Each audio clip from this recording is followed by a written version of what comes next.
In agribusiness today, NASS says it will release its November crop production report as scheduled next month. The agency says the November 8th crop production numbers will also include data that didn't get published in October due to the government shutdown. The November report will include updated planted and harvested acreage and production forecasts.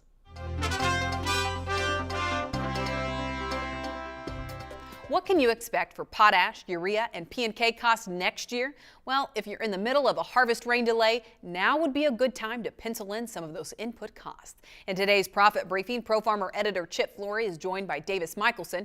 He tracks input costs for Pro Farmer.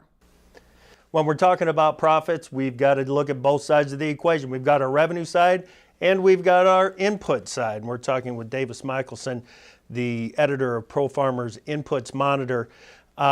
Davis, there's been quite a bit of movement on the nutrient side of things and nitrogen in particular.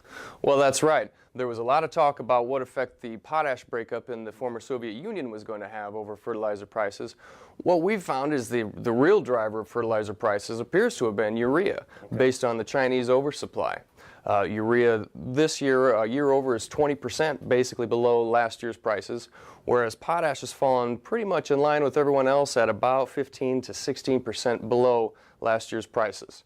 So what this means to us is we can use urea as an indicator as to when prices may put in a bottom.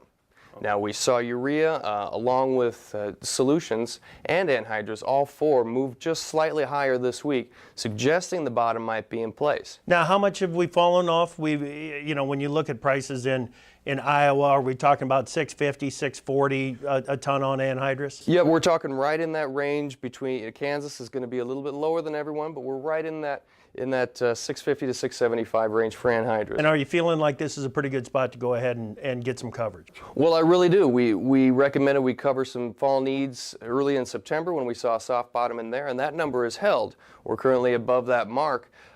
Moving forward, there's a great deal of uncertainty. A lot of the market expects continued declines, and that's pulled a great deal of demand all up and down the chain out of the market. So prices are, at this point, left to search for a little demand. Okay, let's talk P&K here real quick. We're into that time of the year where it's going to be going on. Do we need to be getting some coverage on P&K? Absolutely. We've seen some corrective bounces between DAP and MAP, trying to find that sweet spot, that margin. Right. And they have fallen sympathetically along with potash, as we had expected. But again, as we're starting to see that leveling off, we expect prices could look a lot different by spring. Okay, very good. Now, the other input that we're all concerned about this year, because a lot of corn is going through the dryer before it goes into the bin, is natural gas LP prices. We saw some softness in that market recently, but do we need to be getting some extended coverage on there too? I would say if you're not covered on LP for winter needs, and especially for drier needs, you need to catch up now. That cow is already out of the barn. Okay. Prices are well above year ago, running roughly 15 cents above year ago for LP. Natural gas has seen a little bit of softness, but as crude declines, we expect maybe to see some of that erased and natural gas move. Okay, real quick, diesel, do we need to get any coverage there? Diesel, you're going to want to be covered as well. Pretty soon we're going to start to get competition for that number 2 fuel oil for home heat. All right, very good. We've been talking with Davis Michaelsen, the editor of Inputs Monitor. That's inputsmonitor.com. For Davis and all the editors at Pro Farmer in Cedar Falls, Iowa, I'm Chip Flory. And if you still want more, the latest Pro Farmer newsletter comes out later today. The guys will be looking at Brazil's huge bean crop and what it'll do to the market. Plus, why is Russia buying U.S. beans? Pro Farmer has the answers. And what's going on in the cattle markets? The market analysts will provide their insight. Pro Farmer. Make great decisions and become a member today.